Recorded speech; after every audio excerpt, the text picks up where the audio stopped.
सबैभन्दा पहिले जेनजी पुस्ता, जेनेरेसन जेड पुस्ता जसलाई हामी डिजिटल मूल निवासी र जुमरहरू पनि भनेर बुझ्ने गर्छौँ।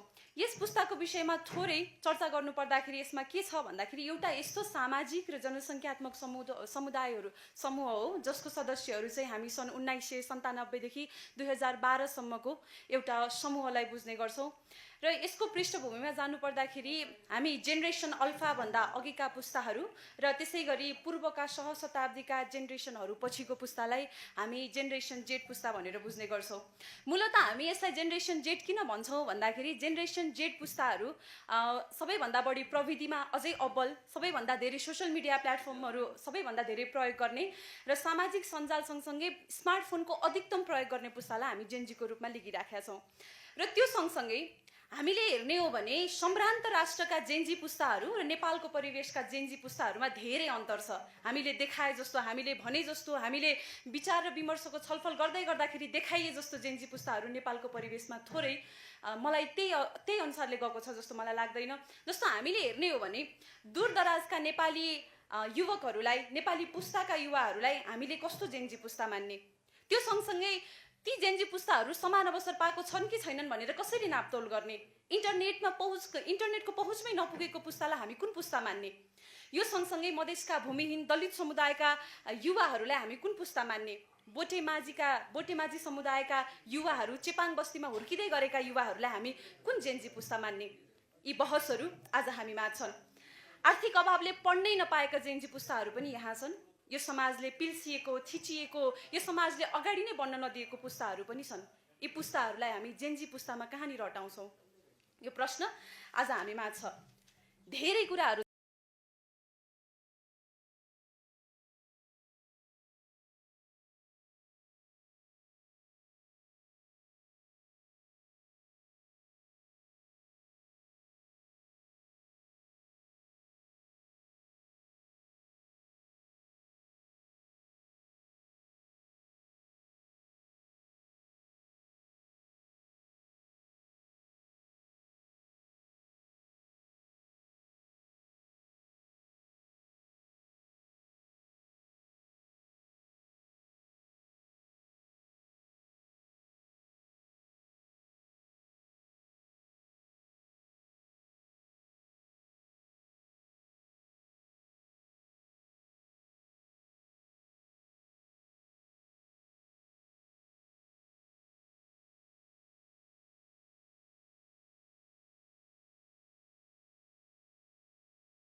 हामीले कस्तो जेनजी पुस्ता मान्ने, त्यो सँगसँगै ती जेनजी पुस्ताहरू समान अवसर पाएको छन् कि छैनन् भनेर कसरी नापतोल गर्ने, इन्टरनेटको पहुँचमै नपुगेको पुस्तालाई हामी कुन पुस्ता मान्ने, यो सँगसँगै मधेसका भूमिहीन दलित समुदायका युवाहरूलाई हामी कुन पुस्ता मान्ने, बोटेमाझी समुदायका युवाहरू, चेपाङ बस्तीमा हुर्किँदै गरेका युवाहरूलाई हामी कुन जेनजी पुस्ता मान्ने, यी बहसहरू आज हामीमा छन्।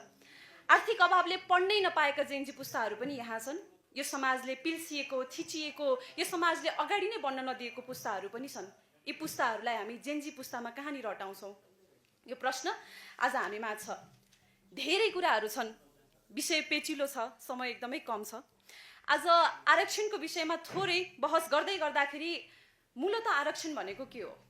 आरक्षण भन्नाले कुनै पनि एउटा राज्यको शासकीय क्षेत्रमा आर्थिक रूपमा होस्, सामाजिक रूपमा होस्, राजनीतिक रूपमा होस्, सांस्कृतिक रूपमा होस्, यी सबै खाले परिवेशमा पछाडि परिएका वर्ग तथा समुदायहरूलाई अर्थपूर्ण ढङ्गले यो समाजमा सक्रिय सहभागिता गराउनुलाई हामी आरक्षण भनेर बुझ्ने गर्छौँ। हिजो थोरै पृष्ठभूमिमा जाने हो भने झन्डै 2000 वर्षभन्दा अगाडिदेखि यता हुने खाने वर्गले यो हुँदा खाने वर्गलाई जसरी चेपिराखेको छ, जसरी एउटा प्रेसर गरिराखेको छ, एउटा यो समाजमा विभेदको गहिरो खाडल छ र त्यो खाडलको नाम हो जात व्यवस्था, पितृसत्तात्मक व्यवस्था। यो व्यवस्थामा आज हामीले हेर्ने हो भने हाम्रो नेपालको समाजको संरचना पितृसत्तात्मक समाज संरचना छ। यो जात व्यवस्थाको जगमा बनेको सामाजिक संरचना छ। अझ हेरौँ, यो सामन्तवादको अन्त्य र पुँजीवादको उदय सँगसँगै यसले अझै ठुलो खाडलको रूपमा विकास गरिरहेको मैले देख्न सक्छु र मेरो मूल्याङ्कनमा मैले यसरी बुझेको छु। समाजमा हिजो कैयन वर्षदेखि हेर्ने हो भने समाजमा पिल्सिएका वर्गहरू छन्, समाजमा थिचिएका वर्गहरू छन्, समाजमा पिछडिएका वर्गहरू छन्। ती विभिन्न वर्गहरूलाई यो विभिन्न उत्पीडित समुदायको हकमा अगाडि बढाउनको निम्ति नितान्त हेर्ने हो भने यो उत्थानको निम्ति उत्थानको अवधारणा सहित बनाइएको एउटा चेतना, एउटा व्यवस्था चाहिँ मैले यसलाई आरक्षणको रूपमा बुझेको छु। सञ्जीव उप्रेती दाइले बहुत व्याख्या गर्नुहुन्छ एउटा संरचनागत लाभम छ भन्ने कुरा। त्यसमा हामीले हेर्यौँ भने म एउटा दलितको छोरी यो मञ्चमा बोल्दै गर्दाखेरि यो समाजमा म यदि बाहुनको छोरी भएर जन्मिएको भए यो संरचनाले मलाई के फाइदा दिन्थ्यो? मलाई पढ्ने कुराको सुनिश्चिततादेखि लिएर मलाई बोल्ने कुराको सुनिश्चिततासम्म, यो समाजले मलाई हेर्ने दृष्टिकोणसम्मको सुनिश्चितता र यो समाजले मलाई मूल्याङ्कन गर्ने सुनिश्चितता आज मैले दलितको छोरी भएकै कारणले म यो समाजबाट हेपिनु परेको छ। मैले थुप्रै मोडहरूमा विभेद भोगेको छु, मैले थुप्रै मोडहरूमा छुवाछुत भोगेको छु, मैले थुप्रै मोडहरूमा दलितको छोरी भएर पनि तिमी यहाँ पुग्यौ है भन्ने किसिमको घुमाउरो विभेद भोगेको छु। यसकारण मलाई आजको यो बुझाइमा हामीले सुन्ने गरेका छौँ यो आरक्षण भन्ने कुरा वर्गको आधारमा हो भनेर एउटा भ्रम फैलाइएको छ। तर नितान्त मेरो बुझाइमा आरक्षण कुनै भ्रम होइन। यो लामो समयसम्म राज्यमा एक हिसाबले शोषित गरिरहेका मानिसहरूले राज्यको निकायमा प्रत्यक्ष रूपमा संलग्न हुन नपाएका जाति, समुदाय र यहाँका धार्मिक परिवेशहरूलाई, यहाँको सीमित रूपहरूलाई समावेश गर्ने एउटा व्यवस्थाको रूपमा मैले आरक्षणलाई बुझेको छु।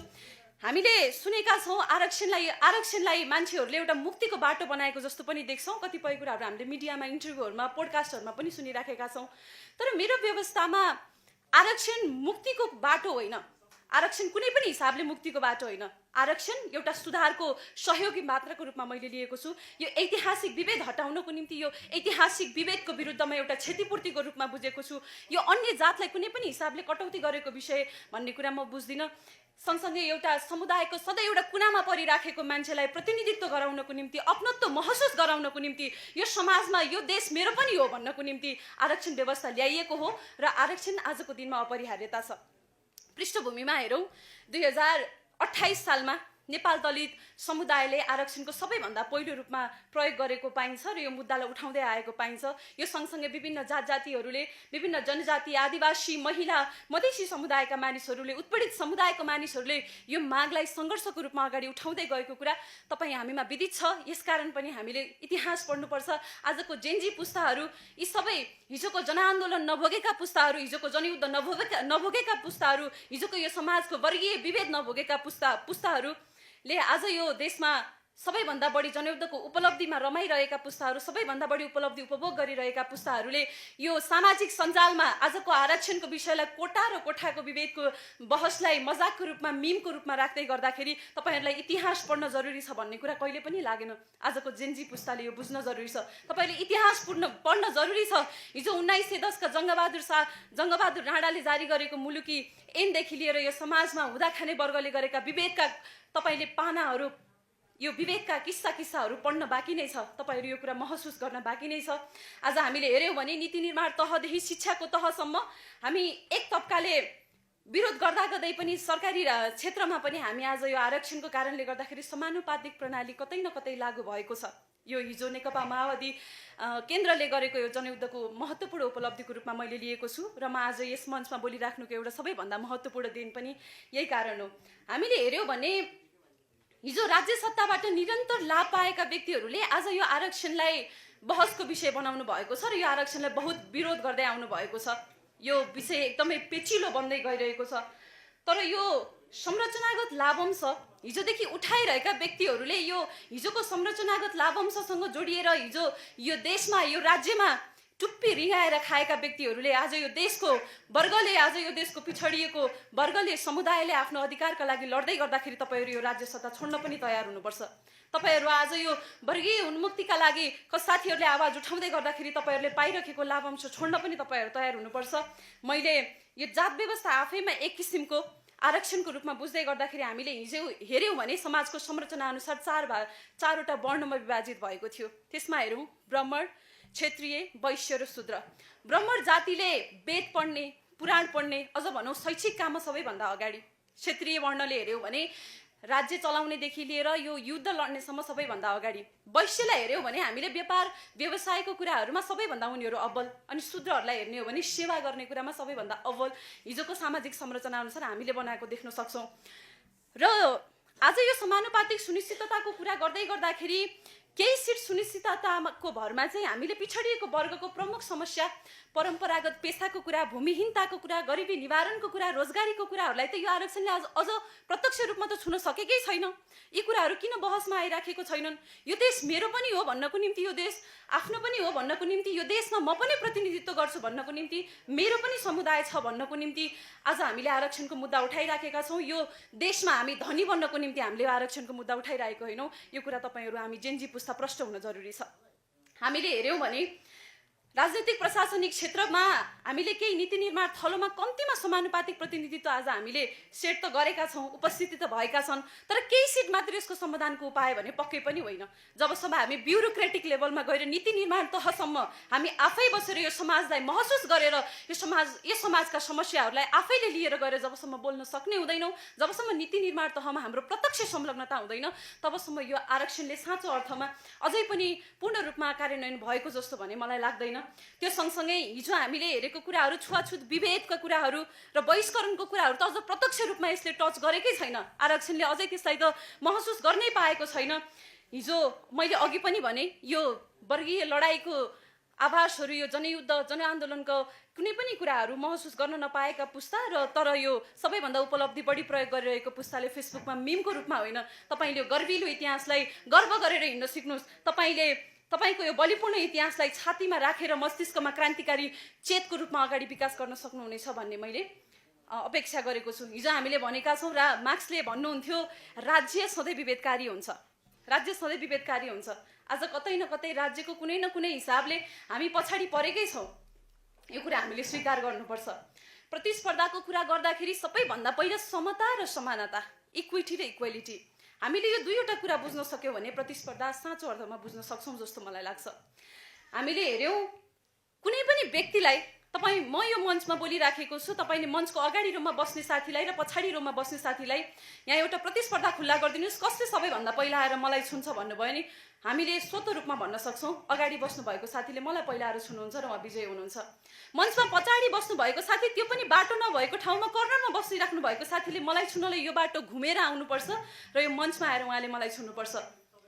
हेर्नुहोस्, यो देशमा सम्भ्रान्त वर्गका मान्छेहरू, ब्राह्मणवादको मान्छेहरू, यो देशमा सबै खाले सुविधा पाएर बसिराख्नु भएको मान्छेहरू र एउटा कर्णालीको कुँडामा बसेर यो देशको प्रतिनिधित्व गर्छु भनिराख्नु भएको मान्छेलाई तपाईँले एउटै रेसमा दौडाइदिनु भयो भने के हुन्छ परिणाम? म यो मञ्चमा बोलिराखेको छु, मलाई अगाडि आएर व्यक्तिले छोएर पुरस्कृत भए जस्तै हुन्छ। तपाईँ समानताको कुरा गर्नुहुन्छ, पहिला समानताको कुरा गर्नुहोस्। यो देशमा कसको लागि के जरुरी छ भन्ने कुरा पहिला गर्नुहोस्। एउटै रेखामा ल्याएर उभ्याउन नसक्ने हुन्जेलसम्म प्रतिस्पर्धा गर्ने हो भने, एउटै रेखामा सम्पूर्ण प्रतिस्पर्धीहरूलाई उभ्याउन नसक्ने हुन्जेलसम्म तपाईँ यो प्रतिस्पर्धाको कुरा छोडिदिनुहोस्। सक्नुहुन्छ? यो आरक्षणलाई तपाईँहरूले जसरी एउटा मागी खाने भाँडो, यो धनी बन्ने भाँडो भनिराख्नु भएको छ, सक्नुहुन्छ भने यो समुदायका, यो आरक्षणको उपभोग गरिराख्नु भएका साथीहरूलाई, लक्षित वर्गहरूलाई सबैभन्दा साँचो अर्थमा आरक्षणको उपभोग गर्न दिनुहोस् र उहाँहरूलाई प्रतिस्पर्धा गर्नको लागि तयार बनाउनुहोस्। यो आजीवन रूपमा प्रयोग गर्ने हो कि भन्ने भ्रम सबैभन्दा पहिला आजको पुस्तामा रहेको मैले देख्न सक्छु। मैले त्यसरी बुझेको छु। तर मेरो बुझाइमा यो आरक्षण भन्ने कुरा आजीवन भोग गर्ने कुरा होइन। जबसम्म हामी एउटा रेखामा उभिएर प्रतिस्पर्धा गर्न सक्ने हुँदैनौँ, जबसम्म यो राज्यमा समान पहुँच हुँदैन, तबसम्म हामीले आरक्षण उपभोग गर्न खोजेको कुरा हो। एउटा रेखामा उभिन सक्ने र एउटा प्रतिस्पर्धा गर्न सक्ने वातावरण जबसम्म निर्माण हुँदैन, तबसम्म हामी आरक्षण उपभोग गरिरहन्छौँ र आरक्षण आजको अपरिहार्यता पनि हो। जस्तो हामीले देखे जस्तो र तपाईँहरूले बहस गर्नुभयो जस्तो आरक्षण कुनै कठपुतलीको खेल पनि होइन। यो कोठा र कोठामा खुम्च्याइएको जस्तो बहस मात्रै पनि होइन। यो उपभोग गरिराख्नु भएका समुदायको अधिकारको कुरा हो। यो तपाईँहरूले वञ्चित गर्न मिल्दैन। यो समाजले हिजोदेखि हेपिएका कुराहरूको क्षतिपूर्ति हो। यो तपाईँहरूले खोज्न मिल्दैन। यो जनताको अधिकारको कुरा हो, तपाईँहरूले वञ्चित गर्न मिल्दैन। यो सँगसँगै म समग्रमा के भन्न चाहन्छु भने निजामती क्षेत्र, शैक्षिक क्षेत्र, राजनीतिक क्षेत्र र सामाजिक क्षेत्र, प्रशासनिक क्षेत्रमा आरक्षणको भरपूर प्रयोग जबसम्म लक्षित वर्गमा हुँदैन, जबसम्म लक्षित वर्गले यो कुरा उपभोग गर्न पाउँदैन, तबसम्म हामी शक्तिशाली राष्ट्रहरूबाट शासित भइराख्छौँ। र यो शासित नहुनको लागि आजको जेनजी पुस्तामा सबैभन्दा पहिला ऐतिहासिक चेत, इतिहासको विवरण र यो राज्य संरचनाको विषयमा जबसम्म हामीसँग पूर्ण ज्ञान हुँदैन, तबसम्म हामी यो कुरालाई लड्न सक्दैनौँ। यसकारण मैले आज यो विषयमा बोल्दै गर्दाखेरि मैले 3वटा पुस्तकहरू मसिनो ढङ्गले पढेको छु। सबैभन्दा पहिला नेपालको वर्णविन्यास र नेपालको वर्ण व्यवस्था र जातवार्ता दुवै आवतीजीले लेख्नु भएको हो। र यो सँगसँगै सोबत घिमिरे दाइले लेख्नु भएको इन्क्लुजिभ डेमोक्रेसी भन्ने बुक छ। म सम्पूर्ण आज यो कार्यक्रम हेरिराख्नु भएको, सुनिराख्नु भएको दर्शकवृन्द र श्रोताज्यूहरूलाई यो 3वटा पुस्तक पढ्नको लागि आग्रह गर्न चाहन्छु। र हामी शासित हुन नचाहने हो भने अहिलेको लागि आजको मितिमा प्रतिस्पर्धा सोल्युसन होइन, प्रतिस्पर्धा समाधान होइन, एउटा सहयोगी भावना लिएर यो समाजको संरचनागत हिसाबमा मसिनो ढङ्गले काम गर्ने गरी लाग्यौँ भने आजको जेनजी पुस्ताले साँचो अर्थमा अबको विद्यार्थी आन्दोलन हाँक्न सक्छ, अबको समाज बुझ्न सक्छ। र म सम्पूर्ण जेनजी पुस्ताहरूलाई हाम्रो यो आरक्षण र प्रतिस्पर्धाको विषयमा मेरो व्यक्तिगत हिसाबले यसरी बुझ्दिनु हुन पनि हार्दिक अनुरोध गर्दै फेरि पनि म तपाईँहरू सम्पूर्णमा हाम्रो शहीद बेनोजप्रति हार्दिक श्रद्धासुमन व्यक्त गर्दै सम्पूर्ण महान नारीहरूमा म अन्तर्राष्ट्रिय श्रमिक महिला दिवसको हार्दिक शुभकामना व्यक्त गर्दै बिदाई हुन चाहन्छु। हस्त धन्यवाद। लाल सलाम।